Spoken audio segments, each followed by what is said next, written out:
Vous pourrez être reconnaissant dans toute la situation, mais malheureusement, vous n'avez pas appris ça. Je vais expliquer cette chose avec un exemple. Avant que les missionnaires sont retournés, dernier mercredi, une sœur, c'est-à-dire une AEP missionnaire, elle a témoigné ici. C'est-à-dire pendant le culte de mercredi. Je ne sais pas, est-ce que vous avez bien compris ce qu'elle a témoigné? Mais je ne sais pas. Et je vais raconter ce qu'elle a dit. Elle dit, lorsqu'elle est venue, lorsque Angel, elle était affectée à l'église de Grand Bassam. Et pour la première fois, elle est allée à une église intérieure. C'est-à-dire l'église annexe. Lorsqu'elle est allée, elle était à Grand Bassam. Son cœur était très difficile. Parce que la maison de Grand Bassam, c'est-à-dire l'église de Grand Bassam, vraiment que le niveau de toiture, c'est trop bas. Donc, dedans, il y a chaleur, il n'y a pas chaleur. Il y a chaleur. Et puis vous connaissez le soleil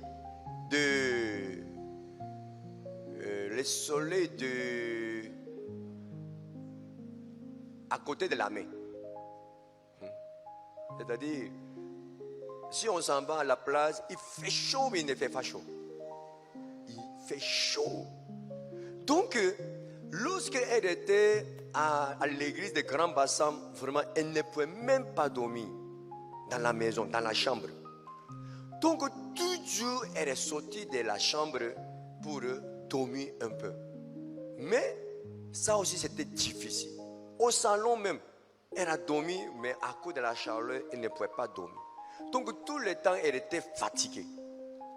Et puis, lorsque elle a dormi au salon, quelquefois, elle a dormi au salon sans moustiquer. Donc, elle était piquée.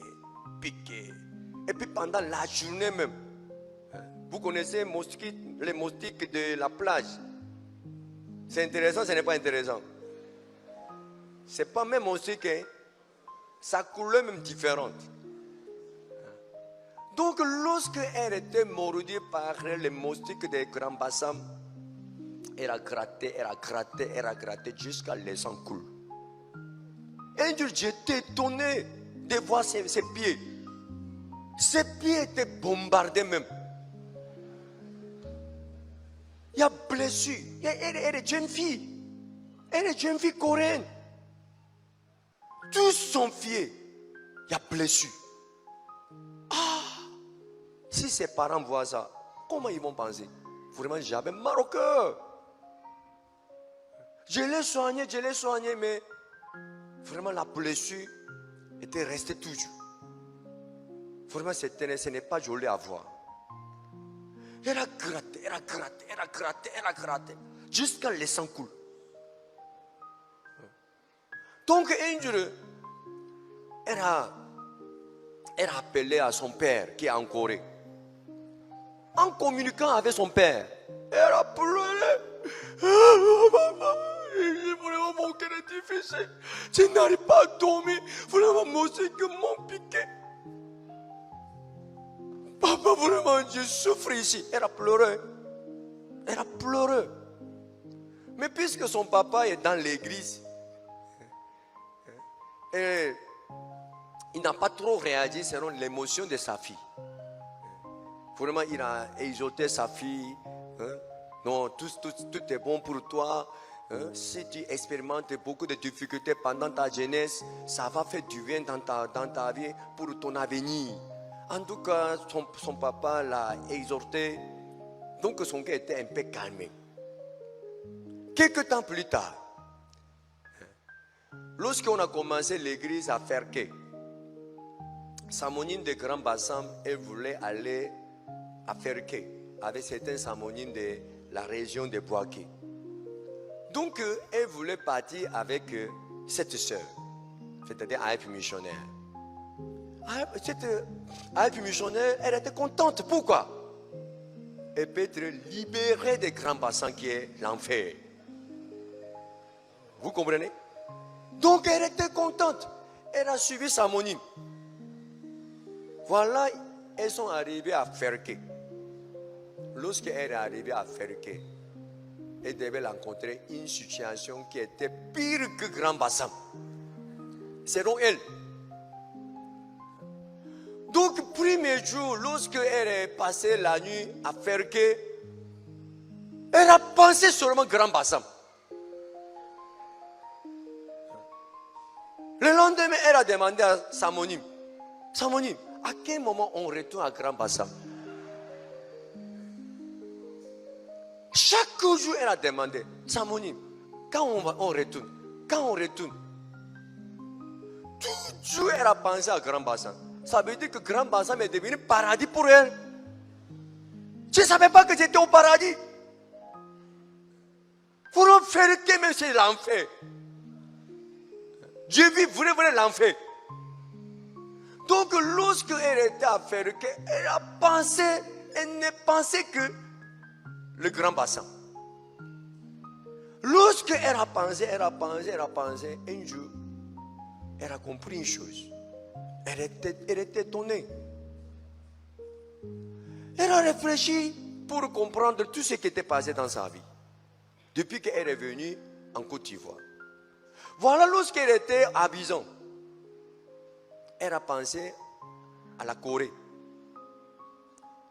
Vraiment, son cœur était difficile. Lorsque j'étais à la maison, j'ai dormi dans la chambre climatisée. Vraiment, il n'y avait pas de difficulté. Je pouvais manger tout ce que je voulais. Vraiment, ma mère a préparé toutes choses pour moi. Vraiment, ma vie était vraiment belle. La vision était l'enfer pour elle. Voilà, elle est allée à Grand Bassam. Lorsqu'elle est arrivée à Grand Bassam, elle n'a même pas pensé à la Corée. Elle pense à quoi? La vision. Lorsque vraiment j'étais à Abidjan, comment ma vie était bonne. Vraiment, je pouvais dormir bien, alors qu'elle n'a pas dormi bien ici. Vraiment, lorsque j'étais à Abidjan, j'ai dormi bien. Il y avait des ventilateurs. Et puis il y avait des caméras, il y avait de la fraîcheur. Mais ici, c'est chaud. Il y a moustique. La vision est devenue paradis et puis le Grand Bassin est devenu l'enfer. Voilà, elle est allée à Ferké. Lorsqu'elle est arrivée à Ferké, Grand Bassin est devenu paradis et puis Ferké est devenu l'enfer. Lorsqu'elle a pensé à ça, elle a compris que si je suis déplacé dans un lieu qui est pire que le Ferké, je penserai comment? Comme d'habitude. Ce lieu va devenir l'enfer et puis le Ferké va devenir paradis. Ah, tu n'étais jamais à l'enfer. C'est vrai, c'est faux. C'est vrai, c'est faux. Voilà, en étant à Ferké, tu dis que Grand Bassam est paradis. En étant en Grand Bassam, tu dis que la vision était paradis. Lorsque j'étais en Corée, tout je me suis plaigné. Il n'y avait pas de remerciement dans mon cœur. Alors qu'en étant à Abidjan, la Corée était paradis. J'étais toujours au paradis. Mais je n'étais jamais reconnaissante. Vous comprenez pas? Amen. Amen. Actuellement, vous êtes où?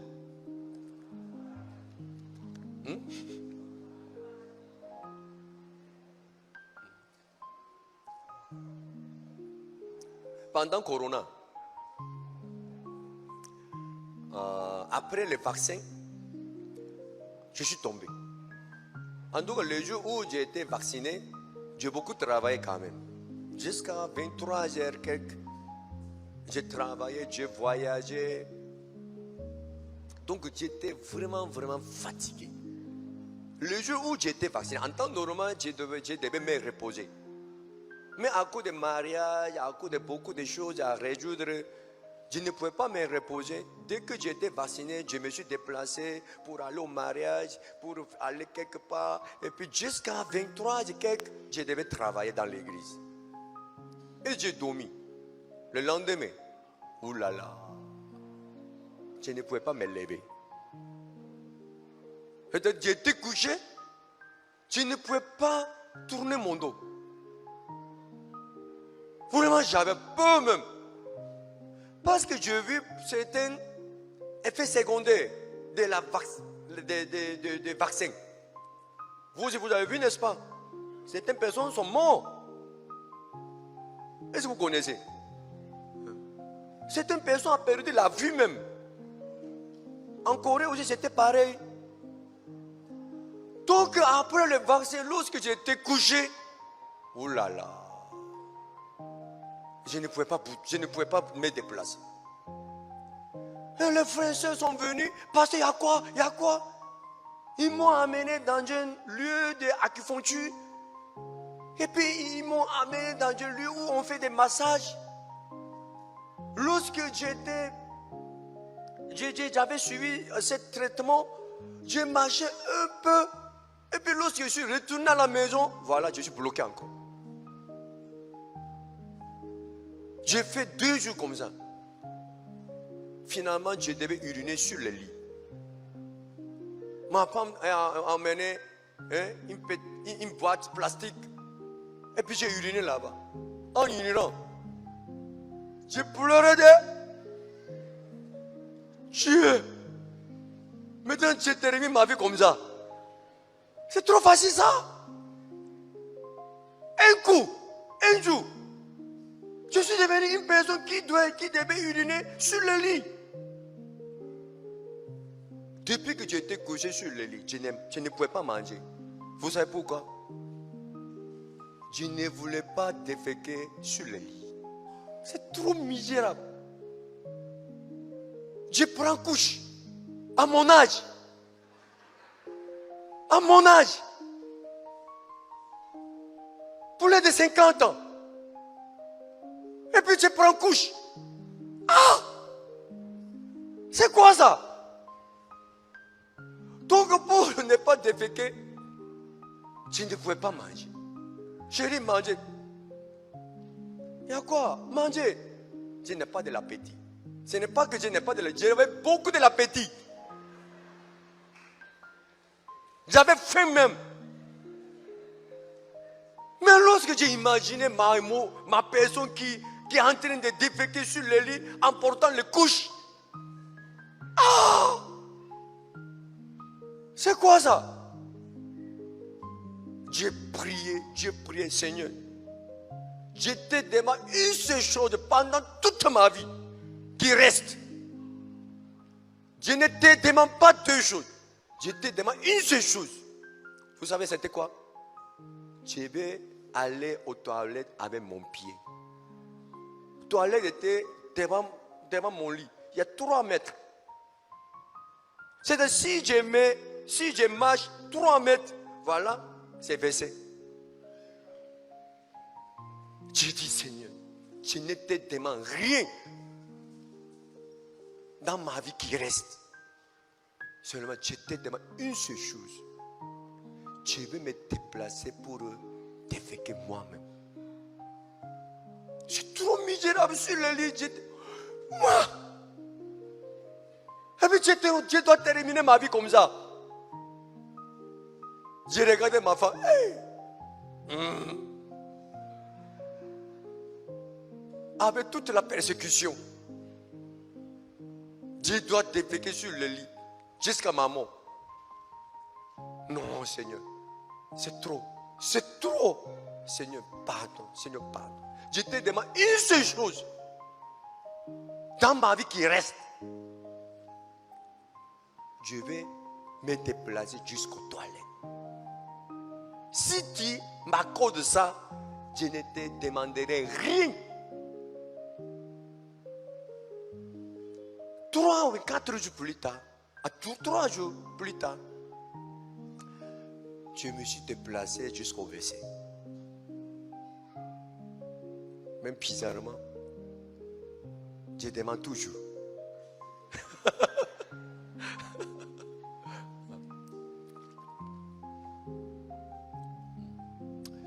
Ça veut dire quoi? Même si on est béni, même si on est au paradis, toujours, on ne sent pas qu'on est au paradis.